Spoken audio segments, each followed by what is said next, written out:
Ubisoft Uplay Plus has revealed every single game that will be launching on it when it launches on September 3rd. This story is from Chaim Gartenberg over at The Verge. It says Ubisoft has revealed the list of its initial game lineup for its upcoming Uplay Plus PC gaming service ahead of its September 3rd launch, with a surprisingly deep lineup of titles that look to leverage Ubisoft's biggest franchises, like Assassin's Creed, Far Cry, and the seemingly endless number of Tom Clancy games. To that end, included in the 100 plus titles that Ubisoft will be offering is what looks like every single Assassin's Creed game ever released on PC, most of the Far Cry series, and more notably, it's not just the back catalog. It's not just the back catalog either. Recent releases like Assassin's Creed Odyssey and Far Cry New Dawn are on the list too. Also, there are yet to be released titles like Gods and Monsters, Rainbow Six Quarantine, and Watch Dogs Legion, which Ubisoft promises will be available on Uplay Plus at or before their respective launch dates. So I'm not going to read every game on this list because it's over 100 games long, but I'm just going to scroll through here. So you've got the Anno games, you've got including the newly released 1800, and notice that these are all like the deluxe edition, ultimate edition. So this isn't like you can play this in our vault and then you can purchase the DLCs for it. But yeah, all the Assassin's Creed games, Beyond Good and Evil, Brothers in Arms, Child of Light, all the Far Cry games. Let's see, what else? All the Might and Magic games, which I don't know about, but there seems to be a ton of them. Monopoly Plus, all of the Prince of Persia games, which I'm sure Larry and Cody will both be excited about. We have the Rayman games, Silent Hunter, both South Park games. Not on here are the Splinter Cell games. Oh, wait, hold on.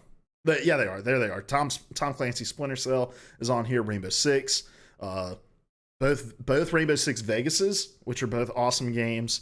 The Settlers 1 through 7, The Crew 1 and 2, the 3 Trials games, Uno, Valiant Hearts, Watch Dogs.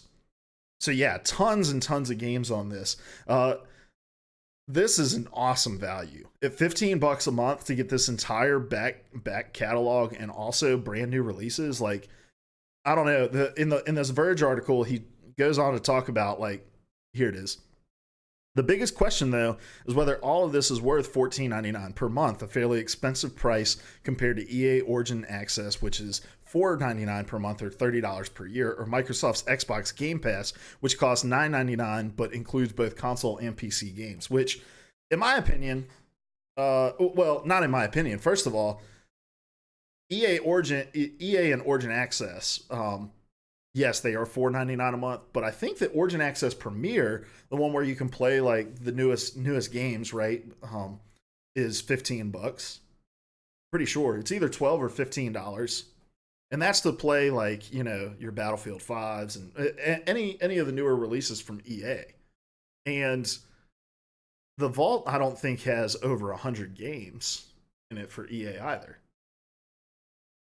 You know, you've got like your Mass Effects, you've got your Dead Spaces, you've got a backlog of some stuff, but not nearly the size of this list. And so, in order to get the immediate game access for new releases, it's still going to be $15 for EA.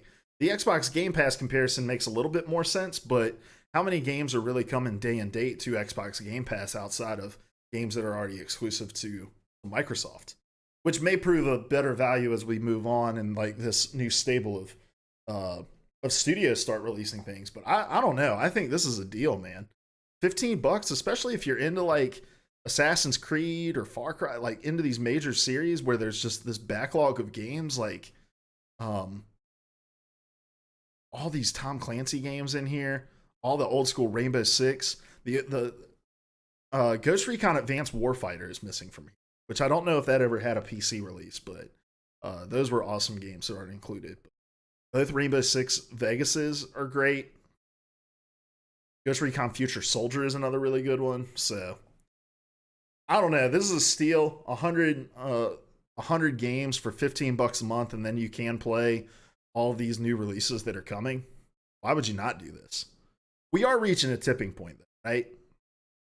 Like we are with streaming services for television shows and movies, where since everybody has their own and you're split out to find all the content that you want, you're gonna have to pay for a bunch of streaming services or pay for cable. It's getting to the point where it's the same, it equals the same amount.